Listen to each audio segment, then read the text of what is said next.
Do we have supplies now? We do have supplies. So now that the railroad is operational, we can actually like use our troops along the railroad pretty effectively. Anyway, what you have is that the Chinese communists are evicted from the cities due to their due to the fact that Chiang Kai-shek, instead of choosing to ally with the communists and continue the United Front in a sort of national revolution, national democratic revolution with sort of democratic and nationalist forces under him and the Chinese communists as his allies, he decides to support the basically industrialists and turn right wing basically. And Chiang Kai-shek kills a ridiculous amount of people in Shanghai, a ridiculous amount of striking workers that were actually supporting Chiang Kai-shek and the Southern armies, because this is a complicated fucking mess. Basically, the city was under the control of the Shandong warlords, but basically a bunch of workers strike and try to seize control with their worker militias. They managed to do this. Then the, southern troops, the nationalist troops, come from the south and they enter the city and they start to fucking massacre people. So, yeah, basically the communists are done in 1927. They're, all murdered and shit.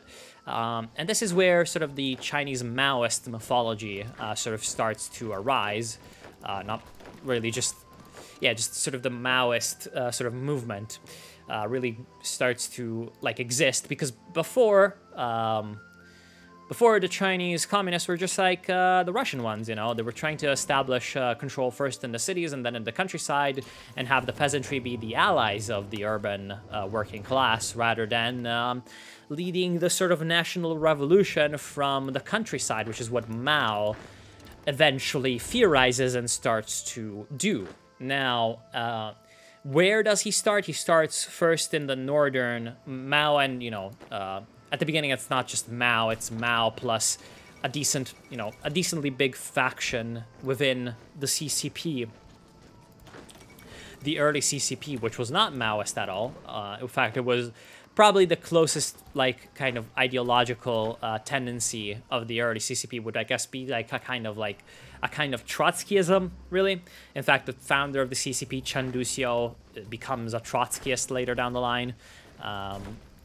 And there remain kind of Trotskyist factions within the CCP all the way to the Yan'an purges in 1942. But basically, Mao, what he decides to do is that the cities are too well controlled by the nationalists, so by the government. But what the Chinese communists can do is they can exploit the kind of they can exploit the situation in the countryside, where, as we kind of explained earlier, the control of the government was very weak, and no one was really able to protect even from basic banditry, to kind of launch a program of social revolution in the countryside and turn the Communist Party from a party of the, very numerically substantial but proportionally very small Chinese urban working class, because China at the time in the 1920s and 30s was industrial, especially in the 20s, was industrializing very rapidly, very, very rapidly, but not rapidly enough to really have the working class be a large portion of the population, like a 10% or so. It was more like a 5% at most. So the conditions for a sort of classic communist revolution, like the Bolshevik one, were really not present. But there was, sort of a massive wave of revolutionary sentiment coming from, Bolshevik Russia. The Third International was pouring in sort of support for all kinds of revolutionary movements, especially across sort of greater Asia, in an anti-colonial sense. In fact, they were supporting the Chinese nationalists earlier. And what you have is that the Chinese Maoists, or rather, at the time, the Chinese communists that would eventually become the Maoists, what they realize is that they can basically have a peasant-led revolution that sort of launches a program of like land to the peasants, you know, sort of agrarian reform to get a bunch of peasant support and start to basically seize power in the countryside slowly but surely. And where does that start? That starts in northern Guangdong, but then it gets very, very rapidly pushed over to the border into Hunan and Jiangxi, or sorry, not Jiangxi. Jiangxi, Hunan, and northern Fujian. Jiangxi, very similar province to Hunan. Hunan, as I talked about, Jiangxi, kind of similar, you know, kind of a rural place and stuff. And so that's where the first sort of Chinese Soviet republic that lasts like more than a few days in a city, because there was a Shanghai commune, there was a Canton or Guangzhou commune, you know, sort of along the lines of the Paris commune or the early Soviets in Petrograd and Moscow. But these were very short-lived and very, very quickly suppressed by government troops or warlord troops. But in the countryside, this shit cannot be suppressed and very, very quickly starts to spread like wildfire, because you have the peasantry that's kind of like pissed from 20 years of warlordism and taxes and, you know, basically warlord soldiers coming in and doing banditry, like kidnapping people, fucking, you know, doing like protection racket shit, you know, doing bad army shit, basically. So this leads to the establishment of what is called the Chinese Soviet Republic, or the Jiangxi Soviet. Now, the Jiangxi Soviet's capital was not Nanchang, the provincial capital. It was a city called Ruijin, which is somewhere around here, I suppose, in the mountains and hills. But it very quickly also spills over into Fujian, where actually the nationalists in Fujian, you know, loyal in theory to the Nanjing government, were actually like extremely leftist nationalists, because the Nationalist Party was split between like basically tons of different wings, but the main ones were the leftists and the rightists, obviously. Although even within them, the leftists and the rightists had a bunch of factions, which is why we can't really simplify this too much. So the material conditions of this whole southeastern region, combined with the shift in strategy from what would become essentially the Maoist movement. It wasn't, as I said, it wasn't just Mao. You know, it would be a simplification to say it was just Mao. But, you know, Mao would eventually become the leader of the Jiangxi Soviet. And sort of the main theorist of this peasant revolution. Kind of leads to this kind of republic. Plus, it was supported, as I said, by a sort of sympathetic left-wing movement in Fujian that was basically local Nationalist Party, military and civilian sort of officials. So, because the Nationalist Party was itself kind of modeled on the Bolshevik Party. It was kind of a party that it was supposed to be a party state. And it was supposed to have a party military, which was the National Revolutionary Army. So what we are fighting here in the Kaiserreich timeline is a fusion of the leftist KMT insurgency in northern Fujian, which was called the Government of fucking National Salvation something. I don't remember exactly what it was fucking called. Some stupid fucking name. And the Maoist movement, which, as I said, was trying to basically merge communism with traditional sort of Chinese peasant revolt, you know, kind of tactics and kind of programs and, you know, aims. And it turns out that this kind of shit was very successful. And it led the national government, which at the time was not in Beijing, like in the Kaiserreich timeline, it was in Nanjing, under not the monarchists and the Zhili clique, but the nationalists and the Chiang Kai-shek clique to launch several basically extermination campaigns, as they were called. There was 5 of them, which were the main impetus for the Chinese army actually to modernize and improve itself in the sort of interwar years. It was not like the threat of a potential foreign invasion.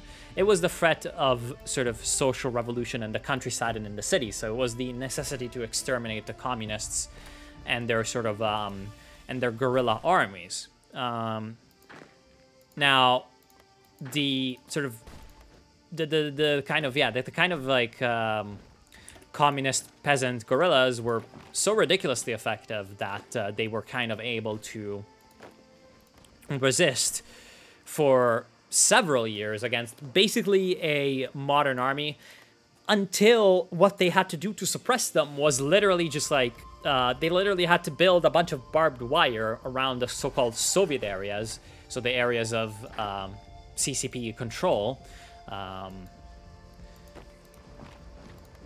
They literally had to build like barbed wire and trenches literally all over, like 100% of the area being covered, kind of like a World War I type of situation.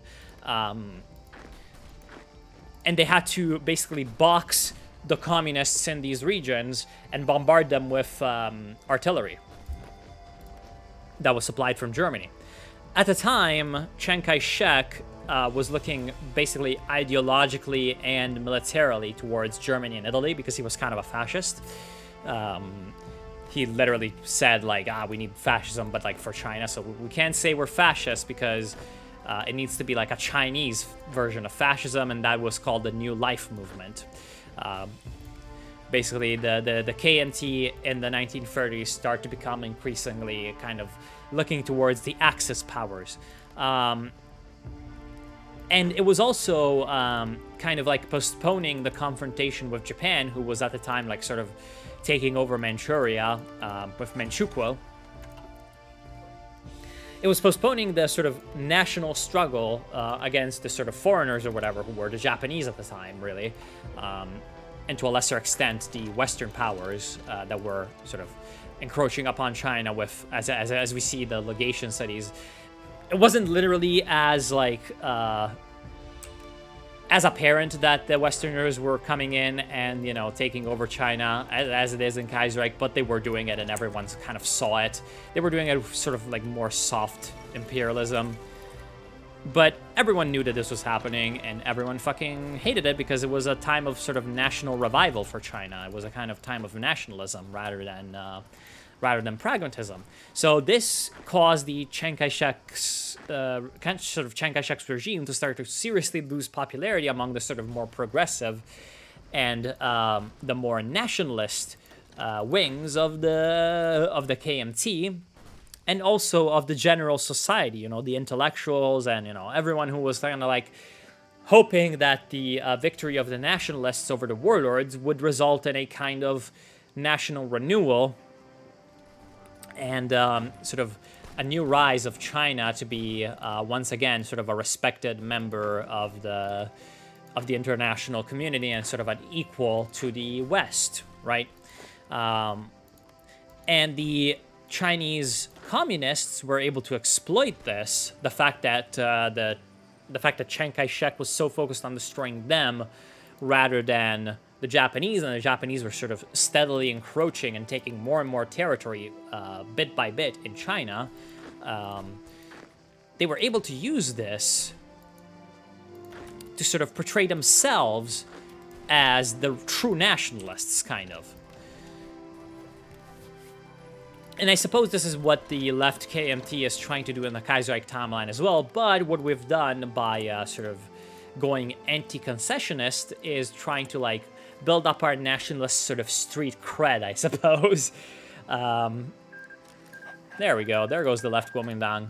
Build up our nationalist street cred and trying to make sure that we aren't seen as too subservient to the West, because at the time, politically, this was a very, very big deal in China. A lot of the troubles that lead to the Chinese leftist movement in the 1920s really rising up is the May the 4th movement. Oh, there goes. There goes. Okay, so I guess Chen Tiaoyuan has formed the League of Southeast Provinces. When do we get to annex these guys? I have no idea, but end of the century of humiliation. Yeah, that's some pretty great stuff. Yeah, expand Baoding, Jili, cooperation. Yeah, let's get ourselves some. Oh, let's get some more political power gain. Attract anti-concession intellectuals. All right. Should we still be on export focus? How are our resources? We've got steel. We don't really need that much steel, so export focus is fine. How much do we need? Has researched at least 4 land doctrine levels. Oh, shit. Land doctrines. How expensive are they? 100. Anqing takes control of Shandong. So the Anqing clique has emerged victorious against both the Nanjing clique. However, the Shandong clique intervened in the conflict, and in the resulting struggle, Anqing has occupied Shandong. However, Anqing has no claim to Shandong, and as they recognize us as the rightful national government, they must be willing to hand over the Shandong province to us. We will issue the request. Please give it to us. We supported you. You're our buddy. You're our subservient little... You're our subservient little general, you know? You are a loyal man, right? You certainly are. Are you? Be loyal. Are you going to fucking hand it over to us? He's probably got a few days to decide. Oh, there we go. We have Shandong. We can develop some mines. We can integrate the Shandong province. Let's integrate it. Let's go. China is slowly but surely coming back together. We're now very close to the German ports in East Asia.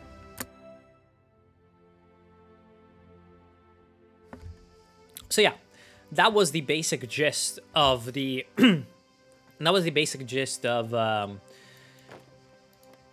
sort of lots of Chinese history, I guess, relating to this region that we just pacified somehow. And as I said, the nationalist street cred, or having it, was very important in this time period for Chinese governments. None of them really had like massive popular support, but one way to, the old Guangxi clique. Well, fuck off, because you guys, the old Guangxi clique probably are pretty bad generals, so fuck off. They're gonna need asylum elsewhere. But the kind of support that you could get was like showing China to be strong or something, you know? Kind of Chinese national rejuvenation type of rhetoric. Showing China to be strong, so showing China to be taking back as much independence and sort of national pride as possible from the Westerners and shit. When can we kill like some other warlords? Can we murder people? Murder. Future of the Jili clique. War of National Resistance. Can we destroy isolated warlords? Yeah, let's go. Yeah, we're gonna need to do that as early as possible, actually. We could just like go in and kill. Oh, after January 1938. I see. All right. Lessons of the intervention. Okay. And so in 1919, what happens is the League of Southeast Provinces has declared war on the Guangdong clique. What the flying fuck is happening? So it looks like there's another war down here. Guh. Okay. I mean, you should be able to take care of these guys on your own, you know?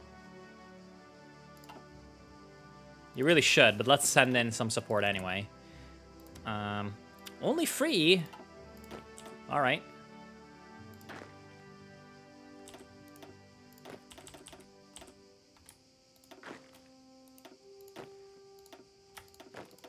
Let's get some training, boys.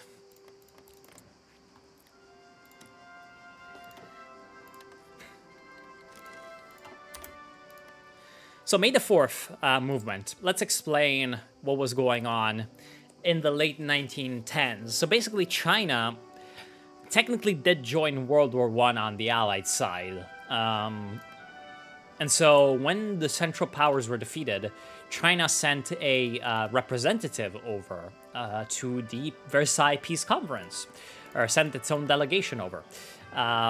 Now, the contribution of China to the sort of Western war effort was sending in a bunch of basically labor, to France and to Russia, to help build railroads and, you know, do all sorts of shit.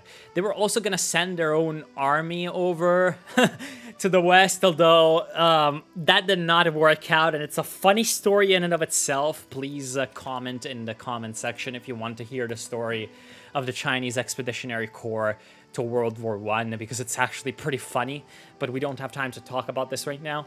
I'm going to, like, for once, hold my, sort of hold the reins of my petulancy. Basically, what China wanted out of the war was the German colony of Qingdao, basically. Because this city was taken over by the Germans in the Boxer Wars, and there's a sort of scramble for concessions in China.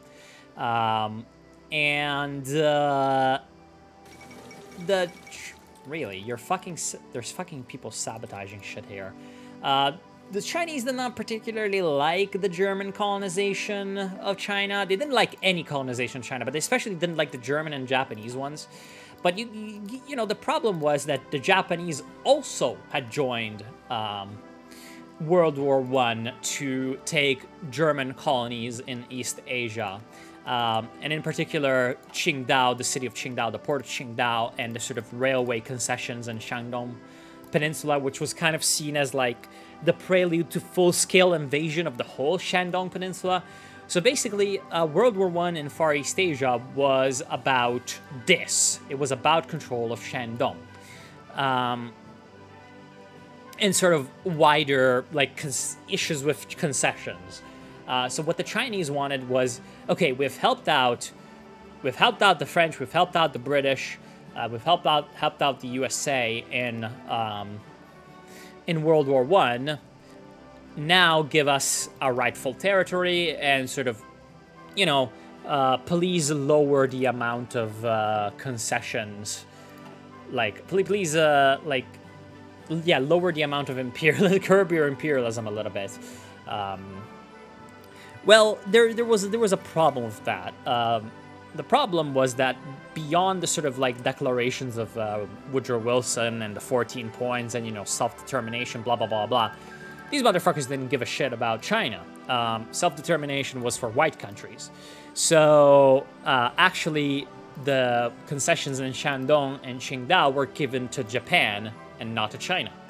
So, in 1919, what you have is that in May, basically a bunch of people in Beijing, a gigantic sort of student movement, erupts, and this leads to a sort of wider nationalist movement across China, where students basically urged people to boycott Western products and, you know, just a bunch of nationalist stuff, basically.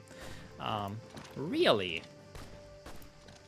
Fucking Canton military government. And so this basically doesn't lead to the collapse of the government at all, but it does lead to basically massive amounts of instability, and, you know, like strikes in foreign-owned factories. Just in general, a bunch of humiliations for the government that was not able to keep control over its own citizens. And also, indirectly, this is very important because it leads over to sort of the Chinese intellectual, nationalist, reformist groups that were previously kind of liberal and intellectual and pro-Western in inclination to turn from this pro-Western, sort of academic tactics bend to turn over to socialism, anarchism, and, you know, later down the line, communism, and also the sort of the labor movement instead of sort of the academic battleground. It's a very subtle thing, but it's actually super important to basically the history of Chinese politics. This whole like May the 4th and nationalist question. So had there been a Chinese government that was slightly better able to defend its own interests in the international arena, or was better able to show that it could stand up even if those interests were not secured, then perhaps these Chinese governments would have been a lot more stable, and there would have been less sort of left-wing or radical nationalist politics in China in the years following the 1910s. So from the 1920s all the way over to the 1978, which is really when the phase of Chinese radical nationalism sort of ends. This is more of a sort of grand historical like narrative that at the moment we really don't have time to get into all that much. You know, let's get back to our own little gameplay. Actually, I have been recording for 1 hour and 24 minutes. I need to remember that in 6 minutes I'm going to end the recording and save the game. And this is obviously all going to be split into 3 different videos because, you know, half an hour long videos. Pretty good. Oh, damn. So yeah, we're fighting, we're currently fighting the Guangxi military government. As you can see, their flag is a blue flag with a white sun with 8 stars, or 8 points. This is the blue sky, white sun flag. That was the Chinese nationalist flag in this period. Let's just explain some random shit for these like last 6 minutes. And actually, what we're fighting is the new Guangxi clique, which is a really interesting faction in this time period. It's actually kind of sad that it turns out the Qing government is really not that difficult to play. We're reuniting China pretty quickly.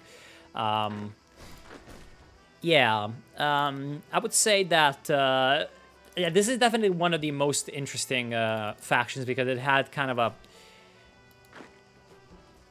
Because it's from a very, very poor and backwards province, and that is Guangxi. It's kind of in the middle of nowhere in sort of the Chinese... in sort of the Chinese, I guess, ecosystem. Guangxi is.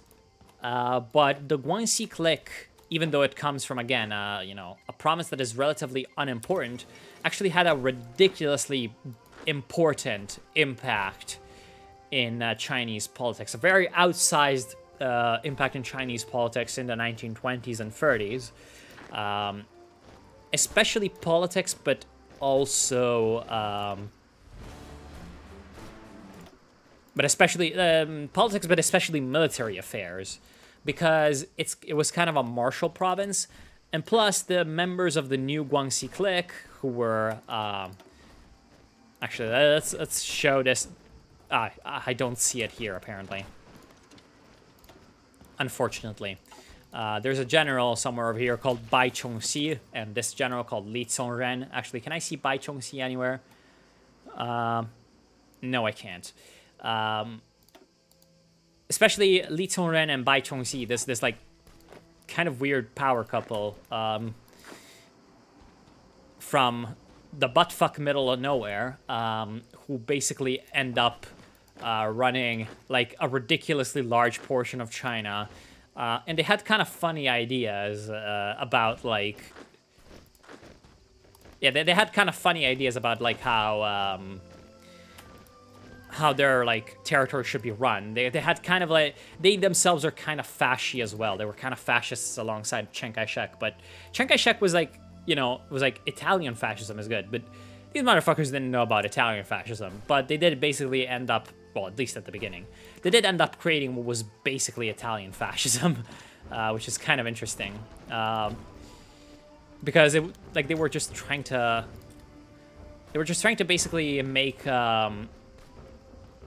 everyone in their province as part of the army, kind of deal. Like the entire administration is basically run as if it's an army, which is a very funny concept. But yeah, basically let's not get too deep into the fucking new Guangxi clique, because otherwise, otherwise shit's gonna get bad. Say in the comments if you want me to talk about the new Guangxi clique, which is, yeah. Which I'm gonna kill right now, unfortunately. Unfortunately for them, I would say. Actually, can we just, like, march on Nanning? Do they just not have enough troops to cover the whole front? Yeah, kind of seems like it. Anyway, I'm gonna end my recording session as of right now.